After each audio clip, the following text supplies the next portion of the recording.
Ladies and gentlemen, please welcome Jenny Beth Martin, co-founder of the Tea Party Patriots.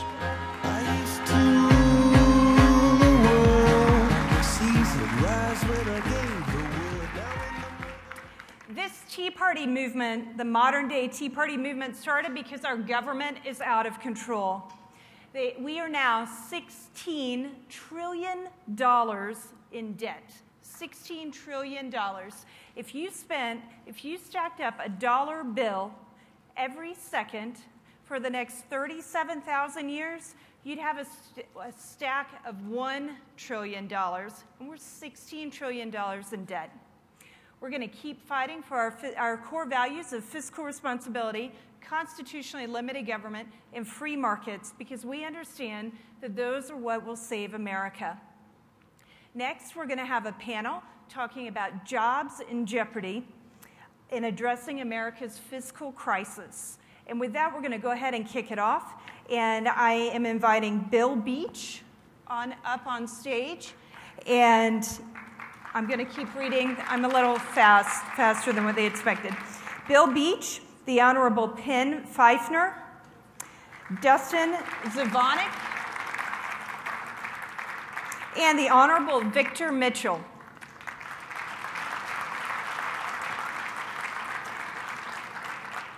We're going to get started first with Bill Beach. After each person speaks, we're going to have it will be open for questions and answers, so I want to make sure we give you guys enough time to ask questions. First is Bill Beach. He is the director of the Heritage Foundation Center for Data Analysis. There, he oversees Heritage's original statistical research on taxes, Social Security, energy, crime, education, and many other issues. He also serves on the Economics Advisory Panel for ABC News. Bill Beach. Thanks, Jenny. Thank you. Thank you very much. Thank you very much. What an honor it is to be here today and to have seen Mitt Romney in person after seeing him devastate the other side last night. It was amazing. And he is so right. And he is so right. How do economies cure themselves of recession? Here it is. They create small businesses. Small businesses are created, and that's where the jobs are created. Every recession since the end of World War II has ended because we have created thousands of small businesses that have created millions of new jobs, but not this recession. Small business creation in this recovery is the lowest it's ever been since the end of World War II. And that explains why we have so few jobs being created in the United States. Now, why is that? Why is this recovery from a recession that was pretty sharp completely absent any small business creation of note? Well, it's not that hard. The cost of starting a small business is really high.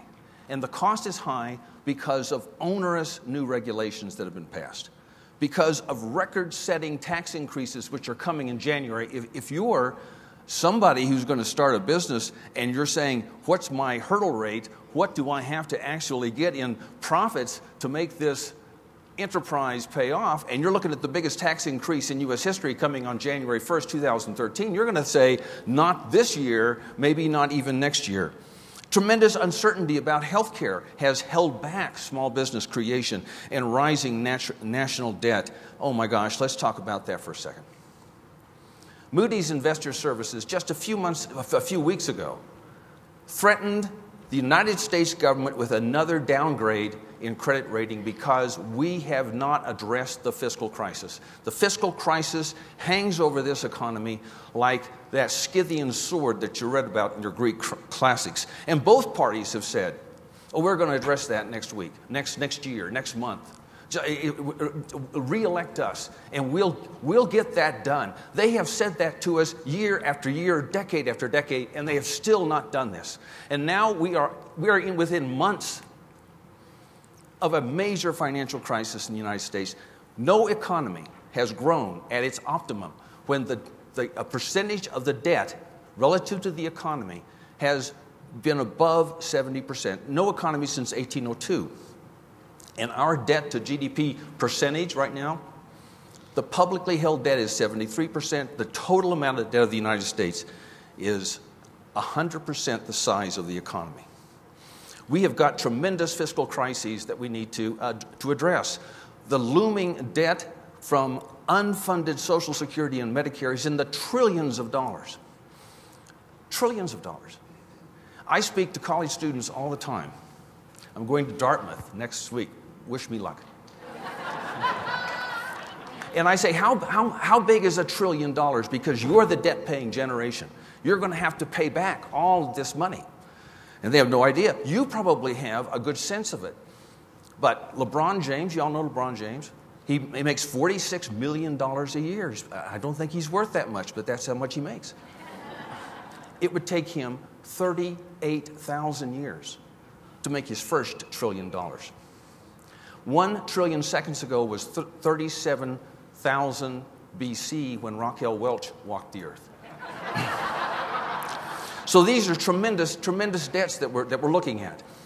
But we have another crisis, and it's right on top of us. It's right there. It's like not years away. It's weeks away. And this is Tax-mageddon, when almost $500 billion in new taxes will be due in 1 year. The largest tax increase in U.S. history. They're just choking the economy. And how much will it actually hurt you if that goes through? We have handouts at the Heritage booth on Tax-mageddon. Please pick them up. Give them to your neighbors, your friends, your children, your enemies. They are important for these people to know. The average family will see a tax increase of $4,138. If you're a retiree and say, hey, I don't make any salary and wages, you get dividends and cap gains, $857 is your tax increase. And how many people on fixed incomes can get that? If you're a millennial, $1,000. My gosh, that's a lot of money. I'm going to have to pay that to my kids. Boomers, I'm in that generation, $4,223. The crisis is laid out in a very nice pamphlet that Heritage has for you. It is called The Federal Budget in Pictures. Ladies and gentlemen, if we do not solve the fiscal crisis that's ahead of us, we don't have to solve all of it overnight, just get started. The economy is going to be so slow, the economy is going to be so bad for those kids that are coming up that we will regret it. It's a moral problem that we have. Let's put the pressure on Congress to do their duty over the next several weeks. Avoid Tax-mageddon, then get on to solve the fiscal crisis. Thank you very much.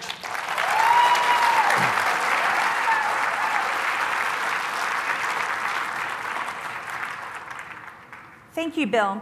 Next, we have the Honorable Penn Pfiffner. He's a Pfiffner. I'm so sorry. I completely messed that up, and I had it written down correctly. I apologize. He is a former legislator, which apparently you guys already know because you know how to pronounce his name, having served in the Colorado legislature for 4 terms. His bills included the repeal of the capital gains tax and a major deregulation bill of the decade. He has financial and managerial consulting practice, Consulting Economics, LLC, and he has taught college economics part-time for 13 years at both the graduate and the undergraduate level. Penn. Thank you. Good morning. When Mitt Romney was asked the question about governance, do you remember last night? He waved his hand to the backdrop behind the podium, and he said, we've got the Constitution, and we have the Declaration of Independence, and they tell us that the reason for government is to protect our God-given rights. Did you like that as much as I did?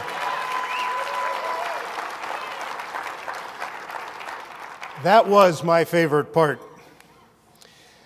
As we talk about jobs in jeopardy, let's recognize that we're using this as a vehicle for a larger issue and a larger way of speaking. And so today I'm going to ask if I can give you a homework assignment. Because as you talk to your colleagues and your friends and your family, you're going to hear them talk about how the government, how the different views would give us different jobs. That is, if you follow the Obama line, well, we'll lose jobs. and if you follow the Romney line, the platform, the Republican platform, we'll get jobs. But let's recognize that's only a proxy. That's a fill-in, a shorthand note for the concept of freeing capitalism, because government doesn't give us jobs.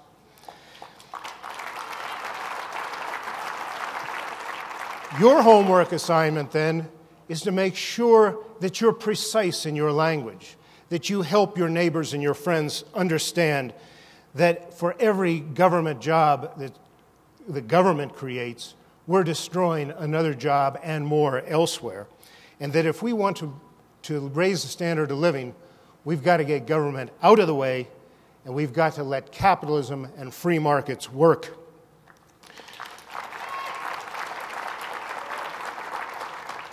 Now, freedom conservatives should be boldly stating that increasing the standard of living for every family is the measure of success. Now, getting hired into a job, getting an employment situation, is certainly one way to work towards that dream. But giving someone a paycheck doesn't improve the standard of living for everyone unless in so doing, that job creates more value in the market, that it raises us all up. It creates another product or another service. The people in this room understand what too few out there understand, and that is that the true way to create jobs is to free the market. And let me give you now a true but cliched observation that if you want to give everyone a job without raising the standard of living, you simply outlaw all agricultural equipment. Everyone will have a job, but we won't be better off. Now, the other point I want to make in the remaining minute I have is that while this has been a bit of a pep rally and we've been having some fun, let's recognize that no matter who holds the White House, no matter who holds the Congress, which party controls, we're in for some tough times. We have Bernanke increasing the money supply in unbelievable amounts. We have dead ends in terms of how our tools for monetarism and even tax and spend, how far they can go. So we're in for some very tough times, and I hope in your question and answer today, you'll be able to get to the fact of the matter that all the action is not going to be at the federal level. It's going to be at the state level. And in my observations from the Independence Institute here in the state of Colorado, the state government of Colorado, and quite frankly, from what I read, every other state in the union, is not ready for those changes. We are going to head into severe trouble, and our answers as conservatives, as libertarians, has to be that we've got to be ready to lead at not just the federal level, but at the state level, and that we know there's a lot of hard work coming, and we should be investigating just how that's done. So I look forward to your questions, I look forward to your comments, and thank you very much for being here at the CPAC meeting today.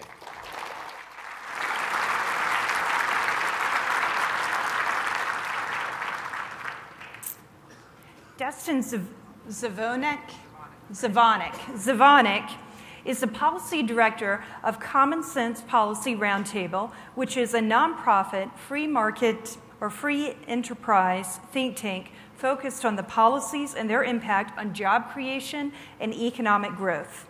The Common Sense Policy Roundtable has established themselves in Colorado as a leading advocate for pro-growth, tax, and economic reforms at the state level. Dustin, thank you.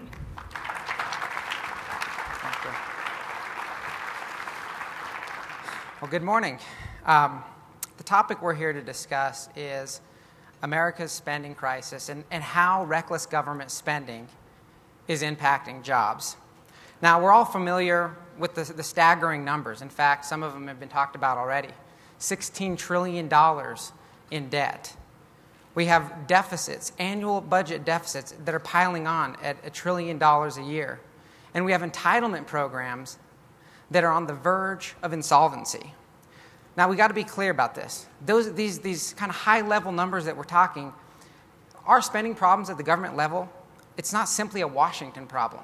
In fact, state lawmakers across the country are faced with reckless spending, budgets that are ballooning, and in part because of mandated spending. And some states are still challenged with public sector pension funds that are veering dangerously towards insolvency. And other states have mandating spending requirements in their state constitution, like right here in Colorado, where education spending is put on autopilot regardless of economic conditions. And all states continue to be saddled with the challenge of paying for a rapidly growing Medicaid. In fact, here in Colorado, our state budget, the general fund is already 20% of our general fund is made up of Medicaid, and that number is continuing to grow. So what does all of this mean? What does government spending mean for jobs and the economy and our free enterprise system? It helps, doesn't it? The stimulus package, the $700+ billion of government spending, it saved us, didn't it? Isn't that what we're told?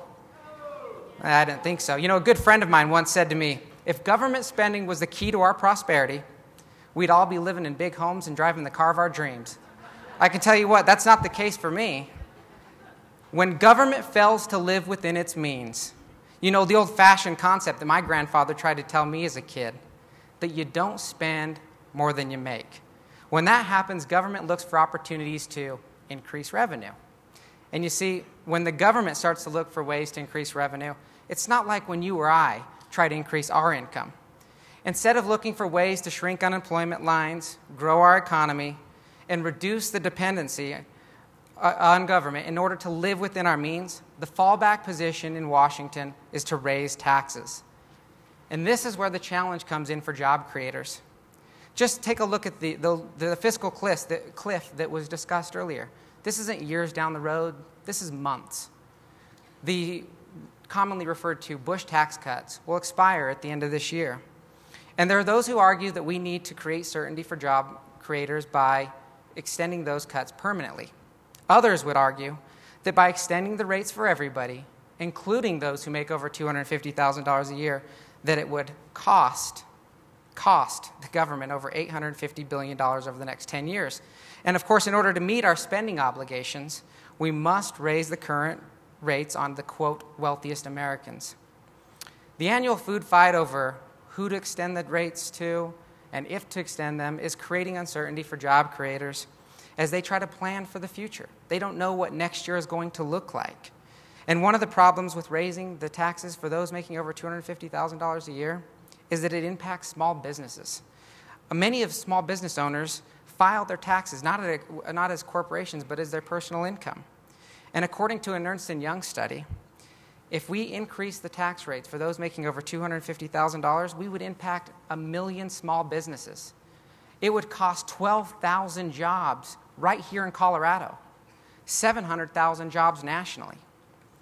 Folks, America can't afford our current spending habits.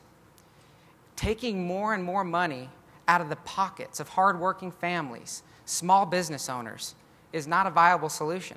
It really is that simple. So as we look forward to this election, understand this. If our elected leaders at all levels don't begin to bend the cost curve of government, business will suffer, families will suffer, and jobs won't be the only thing in jeopardy. Thank you.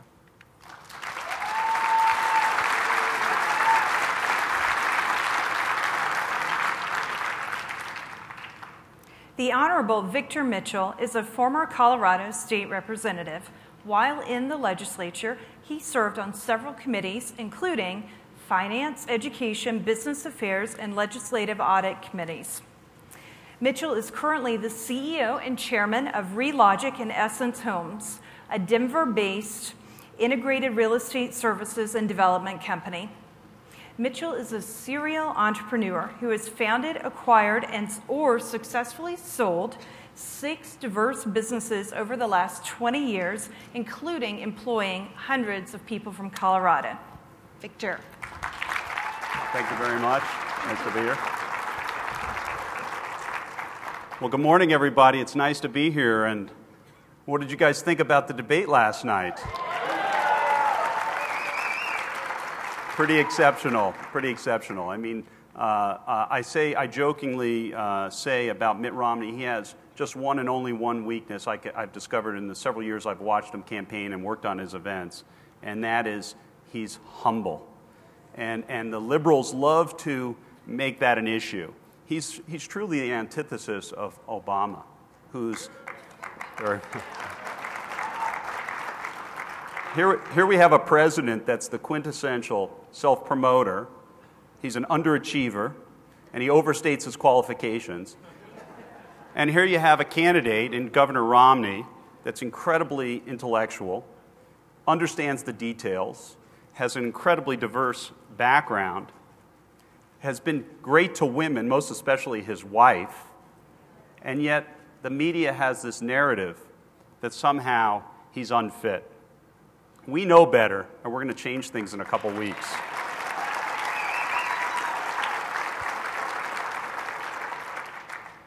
I come at this panel a little differently. I come at it more as a CEO and as an entrepreneur over the last 25 years, and my companies have been fairly diverse, worked in everything from taking over technology companies to my latest ventures in real estate. But I can tell you as an entrepreneur over the last 25 years, I've never worked or experienced an environment like we have today or like we've experienced over the last 4 years. Regulation right now is overbearing, but the media plays into it. Let's talk about Dodd-Frank for a moment. That was briefly talked about last night. It should be repealed. This is bad legislation.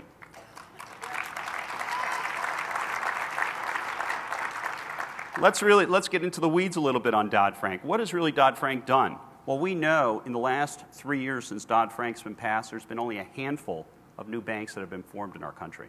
There's been hundreds of community banks that have been closed. We know that we're paying more in fees, ATM charges, variety of different fees, overdraft charges, but most importantly, access to capital has dwindled. Most especially, the regulators are on top of most of the banks to no end. So it's a classic case where they're overreaching when banks should be much looser with capital, and they were less regulated and asleep at the switch when so many loans were being issued that otherwise shouldn't have been made. It's a fascinating experience. We're seeing customers now in the housing industry, for example, that say, well, I have enough money for the down payment, I've got good credit, I've got good income, but why should I buy a home today when I've got Ben Bernanke telling us interest rates are going to stay low indefinitely? There's no risk that interest rates will be higher, so why should I wait today? We've got a government in President Obama that says, listen, if you're in mortgage default, that's great. You have 3 years, you can stay in your home without paying anything. Think about that. And we've gotten it so backwards that if you're paying your mortgage, you get basically no government assistance. But if you're not paying you get all the incentives for the people who are not paying. I mean, this is how backwards the country has become. We have 47% of Americans are not paying federal income tax, and the media has gone crazy about that. Well, I don't think we should run from that issue. That's a major issue facing this country.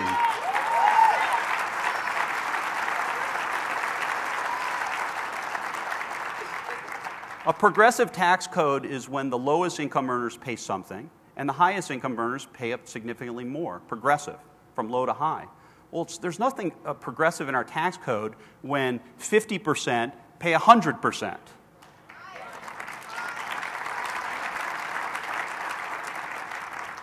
The only other thing I want to touch on briefly before we open it up to questions is education. It drives me mad when the Democrats take on education and think they own this issue. Republicans, conservatives, are more pro-education by far than Democrats who are embedded to the unions. We need to take this issue back. We need to support candidates that are pro-choice, candidates that are pro-teacher but not pro-union. We need to have the flexibility to fire ineffective teachers, but pay the best teachers substantially more than they're currently earning. Right now, for every 3 kids that are in charter schools in our state, 1 kid is on a waiting list. Yet, if you listen to the rhetoric coming out, is that it's all about putting more money into education. We know what works. Smaller classrooms, better educators, more flexibility, better curriculums. These are issues that are pro-market issues. These are free market concepts. And Republicans stand for this. So therefore, I think we should really get behind candidates and make this a central issue. Stop ducking these issues and letting the narrative of the media telling us that we're not right on issues around education. It's central to our future of the country. It's central to getting all Americans back to work and all working together as a team. Thank you very much.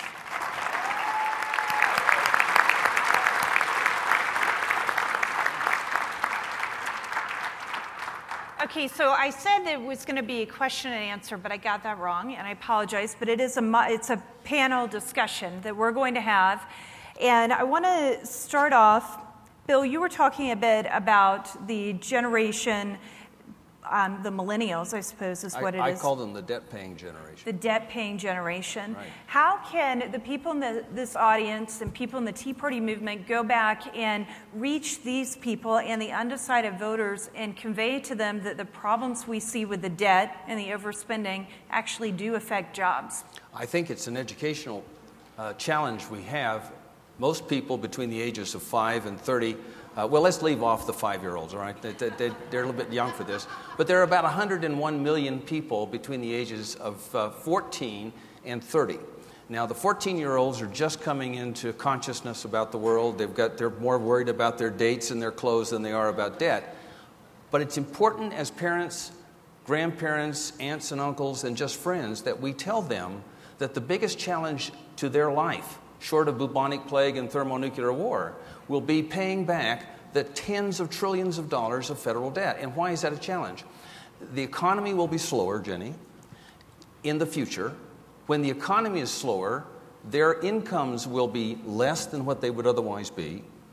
When their incomes are less, and they're thinking about getting married and they're looking out there in the future, they'll say, let's put it off. The median age for marriage today for men and women is about 27 years of age. Now we're looking at maybe in the future, not too long from now, being 29. What happens when people put off marriage or contractual cohabitation, as we have to say these days? They have fewer babies, right? And if fewer babies means the labor force is less, they get their mortgage, it goes on and on. In other words, when I talk to college kids, I spend a lot of time portraying a future that is grimmer than what they thought. And then they get their attention. Usually the girls look at the boys and say, it's your fault. But you can get their attention. I would say pick up our material at the Heritage booth. Look at heritage.org. We have a booklet there called Slay the Beast, which is designed just for this generation that we're talking about. Pass around hundreds of copies of that to whoever you got. And then we have 101 million people who are going to vote for limited government in the future because it's to their own self-interest. Do you have anything you would add for how we can reach the younger generation and also the undecided voters? Because there are still 15% of the electorate who can be swayed over the next 30 days or so. To go after the younger generation is a tougher sell because, that's why it's got to be shared sacrifice. Every American has to be invested in the outcome. I support a 1% federal income tax. For any person that pays income has to pay at least 1% in income, period. It's amazing once you get people that are invested, how they appreciate it. Can you imagine if you were given a free home? You wouldn't really care for your home very much. But when you buy a home, you take pride in your home. You take pleasure in your home. You want to upgrade your home. It's analogous to what's going on in many of the issues that you're talking about. But the federal debt is such an enormous challenge for this country because we've been incredibly fortunate that we're the world's currency reserve. And we can basically print money and set interest rates. And our subternal government departments can buy the issuance of this debt and kind of drive the prices down. We've got foreign countries like China that need to park their extra capital. We're very fortunate that way. But that is not a guarantee of the future. It wouldn't take that much for countries around the world that are running surplus and looking at our country and saying, you know what? Let's create a basket of currencies as an alternative currency reserve.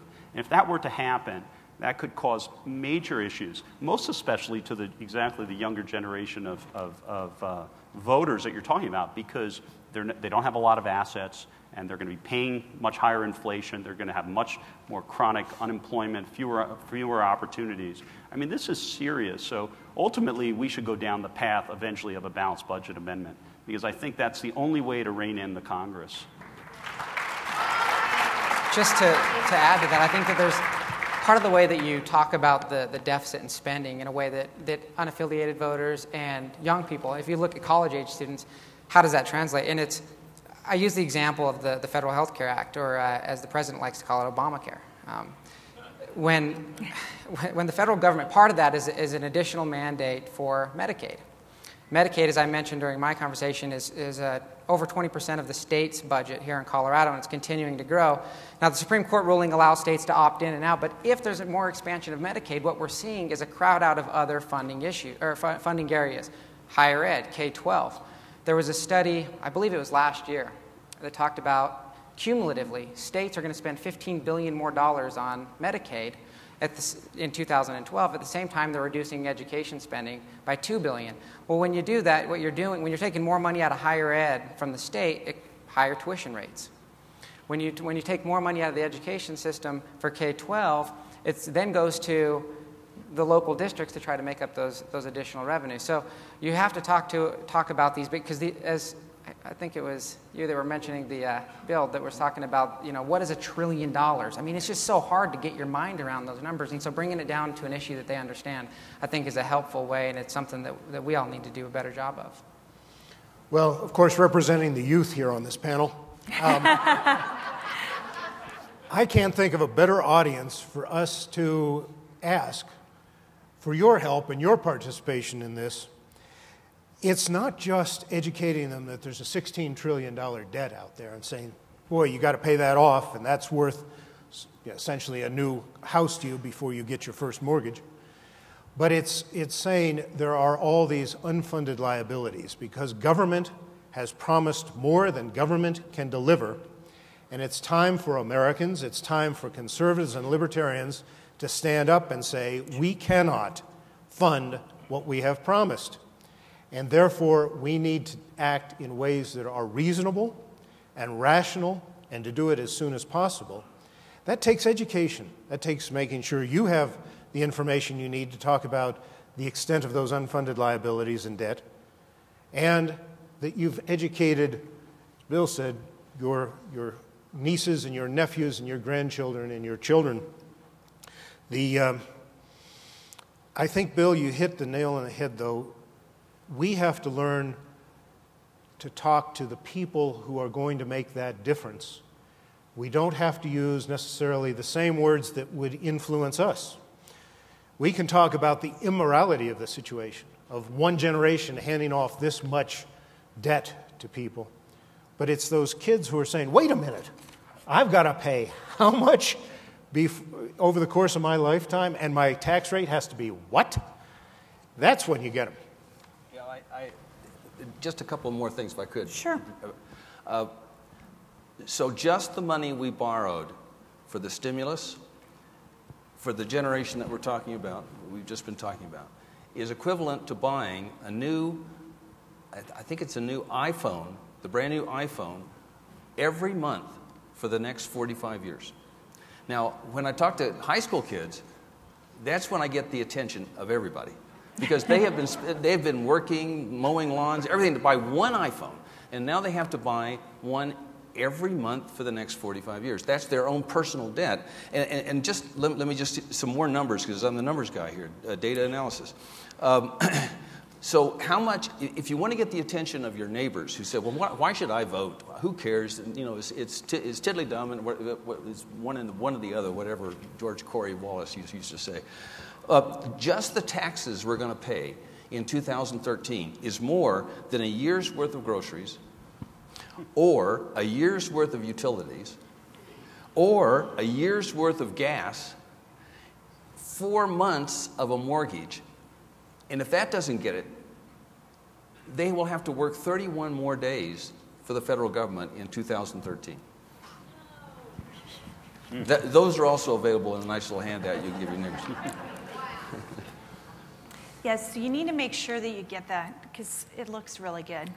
$4,100, that's just next year alone. All right, so you three are from Colorado. What would you like to see done at a state level to help increase jobs here in Colorado? Well, I guess I could start. I mean, the two great challenges, or the three great challenges facing our state are our economy. Our economy is still muddling along, to say the least. But we have a major issue with our public schools here in Colorado, an enormous challenge. I mean, we just don't have enough charter schools. The unions have blocked any kind of meaningful reforms. We have to be able to take the unions on straight away and call them out for the corrupt organization that they are.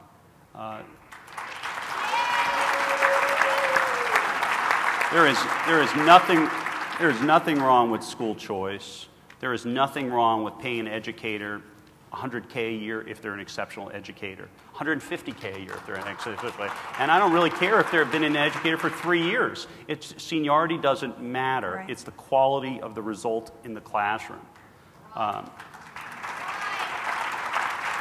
We have to do much more in transportation in our state. We need to modernize our roads, our highways. If you go to places, I travel quite frequently. I've seen places like Phoenix, what they've done with the public roads there. There's so much that can be done to modernize our state. We have one of the most dynamic states in the country. We have one of the most educated workforces. We have an incredibly high computer literacy rate in our state. We have so much going for us. We're incredible. Our central location. It's extremely convenient whether you do business globally or you do domestically. It can be on both coasts within a matter of a couple hours. We have so much to work for, but we've had a very unfriendly legislator, mostly controlled by the Democrats. We've had 2 consecutive terms of a governor that's very tied into the unions and the special interests and not really focused on what really drives small business and the free enterprise system. So those are really the great challenges I believe are facing our state, but they all can be solved. I think when you ask the question specifically about jobs and what Colorado's opportunities are, I look to, as Vic said, you got to take advantage of your situation. And in Colorado, we have an abundance of oil and natural gas. Absolutely. We have a real opportunity in this state to help not only grow jobs here, but help nationally for us to become energy independent. In 2009, Colorado put in what was considered, and not just by conservatives, but even by the environmentalists, the most restrictive oil and gas laws in the country. And since that time, the oil and gas industry has learned to work within those regulations, but what we've seen in the past 18 months or so is local governments, counties, cities, starting to enact their own regulations. And you think about the uncertainty that it creates for an operator operating from one county or one city to the next. This industry has enormous potential for good-paying jobs, additional revenue to the state without increasing taxes on families and businesses. And it's a resource that we have an abundance of here in Colorado. So I think when you talk about jobs specifically, I think we need to do more to unleash our energy sector. Okay.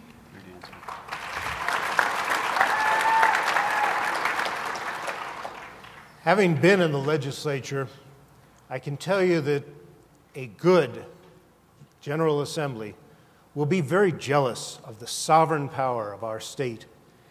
It should also be very willing to step up to the federal government and, as Mitt Romney mentioned last night, work toward federalism. The answer, first of all, can't be to have our state government act as if we're an administrative adjunct to the federal government and we have to do whatever they tell us. So,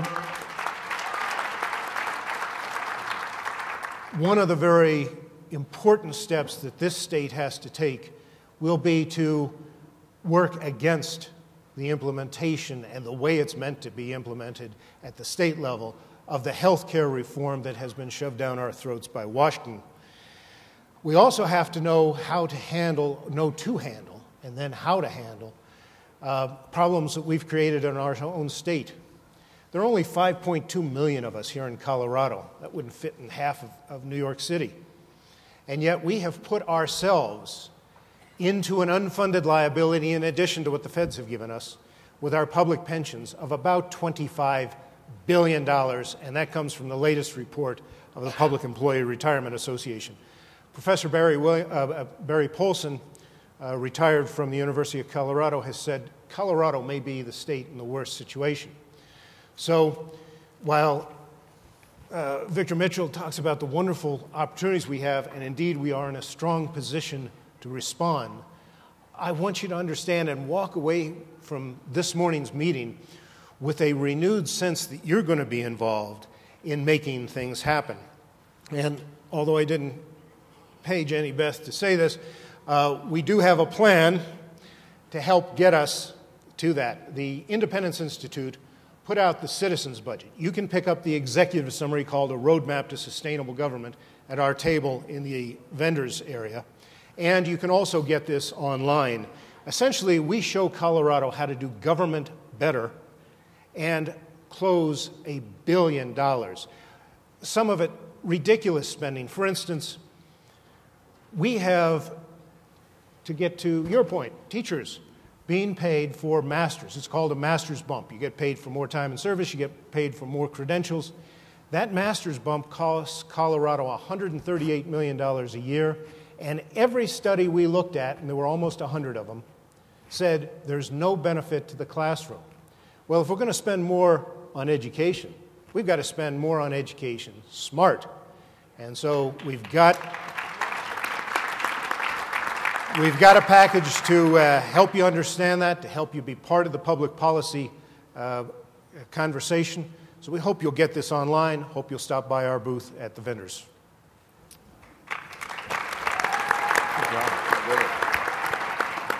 Victor, you mentioned school choice and charter schools. For those of you who don't know, there's an excellent movie that's out right now in theaters across the country called Won't Back Down. I was speaking with the film's producer, I believe, on Sunday night. He was on our webinar for our local coordinators, and he said when the film came out in New York, the unions protested their premiere. They'd never seen the movie, but they protested the premiere. Now get this, while Ahmadinejad was across the street speaking at the UN, and there were no protesters at that at all. It tells you how much they want to hold their power, the unions with the education system. And you mentioned repealing the health care law, and as you know, the Tea Party movement and Tea Party Patriots has worked very hard to prevent the law from being passed in the first place and to get it overturned, and that hasn't happened, so now we have to make sure that we do repeal it. And we have a film that's coming out that's for house parties, and you can go to our website and sign up and host a house party and get a DVD to show that to voters. And Colorado is really important in the Electoral College this year, so show it to people and talk about what's at stake. And the film doesn't just talk about political policy, it goes all the way back and compares Plato to Hippocrates, and patient-centered care, like the Hippocratic Oath, to state-centered care, which is what Plato promoted. It's an interesting take on the healthcare debate. All right, Victor, you mentioned repealing Dodd-Frank and what Romney talked about last night, and we were just talking about repealing the healthcare law. What other laws do you think should be repealed or rolled back to help stimulate the economy? Go ahead. Let me just say something of what we've done. I'm very proud of it at Heritage. We hear in Washington all the time, and you may hear it in Colorado as well. Well, it'd be great, we would do all these things, but we don't know what to do. So we wrote a book. It's a very small book, actually. You can get a copy of it or a summary. It's called Saving the American Dream, and we fix all of the problems in the federal budget. Very good. We balance the budget by 2019. It stays in balance for the next 25 years. And we do so by preserving Social Security, Medicare, making Medicaid better. We eliminate a lot of programs. That's where I was going. We list the programs we eliminate. We strengthen the anti-poverty programs. We reform the taxes. We maintain a strong national defense. Saving the American Dream is a roadmap, and one of many roadmaps in Washington about what to do. So when some member of Congress, Republican or Democrat, says, you know, we do something, but we just don't know what to do, you tell them to get serious. There are plans out there. They all know these plans. Saving the American Dream is one, and it's a roadmap for a better prosperity. So there's no excuse now. These people have to do their work. Go ahead, Ben. I'm going to jump in here with something that I hope challenges you. And the challenge is that the tools that we've heard both Republicans and more Democrats talk about may be tools that have lost their ability to work. The government's been trying to manipulate the economy by pulling on this lever or that lever. And I think we have to recognize the dangerous spot we're in when those tools no longer have any efficacy.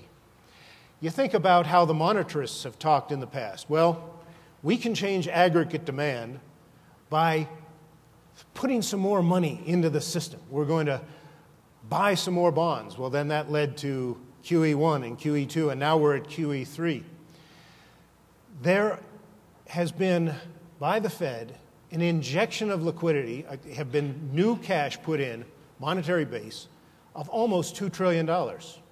And yet, here's Bernanke saying, well, let's shove another $40 billion a month in.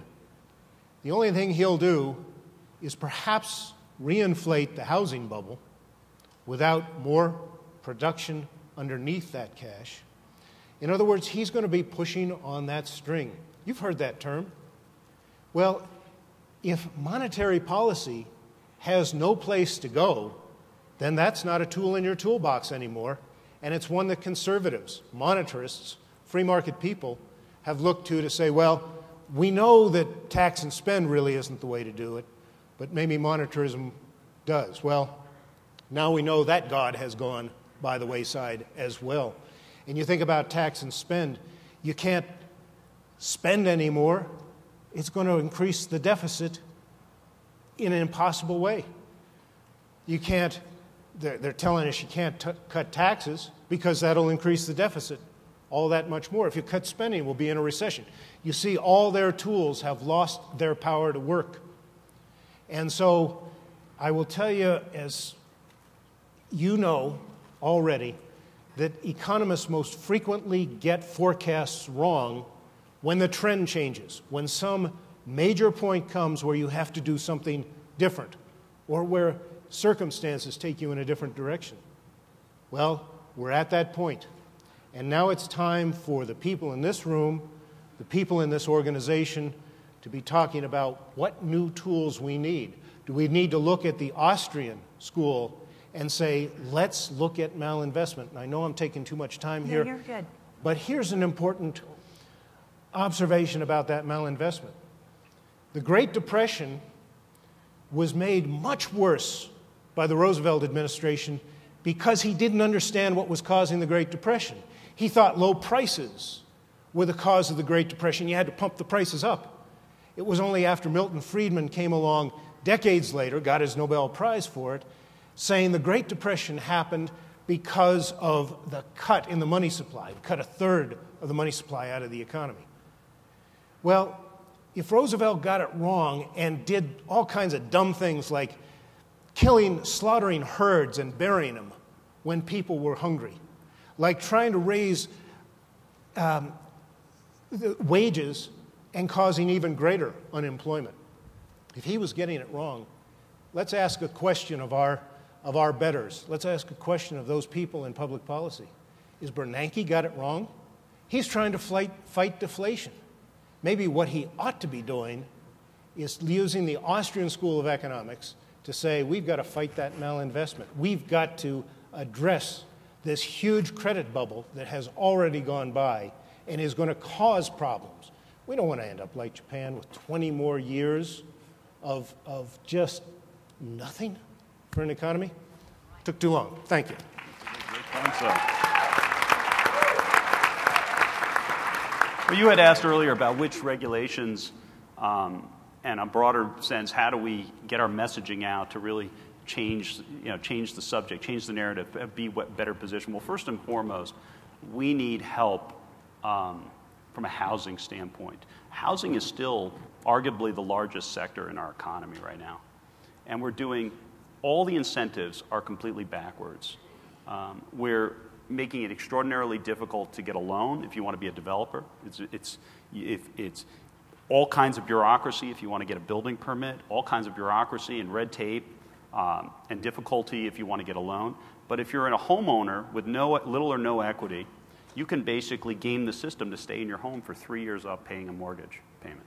I mean, that's how twisted the system has gotten. So you ask some of the basics of what we can do is we really need to deal with that head on, because that hurts every homeowner who is paying their mortgage. And that's a tremendous... Thank you. On a broader sense, though, what can we do as conservatives to broaden our message? And I think we need to do much better about bringing more Latinos into the discussion. Mia Love, I don't know if any of you have watched her on TV. She's the surrogate we need to put on there. John McCain should not be speaking on behalf of Mitt Romney. Mia Love should be.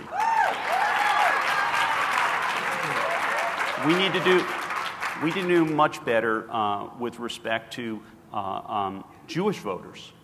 Jewish voters, if you really look at the philosophy of the Republicans, smaller, limited government, free enterprise, family, we speak to most of the Jewish voters, but overwhelmingly they vote for the other side, mostly because of tradition, because of ritual, because of old mistakes, old racism that was associated with being a Republican or a conservative. We need to do better on that. The Democrats are incredibly disciplined. Make no mistake about it, their message is not what wins the day. It's their organization and their ability that even if they don't like their own candidates, they still show up and vote. They still organize for them. Most importantly, they give them gobs of money. So those are really the great challenges to our messaging to get the country back on track. But it all starts with every American needs to basically be invested in the outcome of the country. Because once you have an investment in the outcome, then you pay attention to the details that my esteemed colleagues are describing. All right, I want to thank you all for being on the panel. When we started this movement, we knew things were bad. I learned last year during the debt ceiling debate that they were much worse than I ever imagined possible. And I also think that American ingenuity and the free market system and the free markets with ideas and solutions with different think tanks and people thinking about it are going to solve our problems, and that we can get out of this crisis without going off the cliff. So thank you so much for being here today.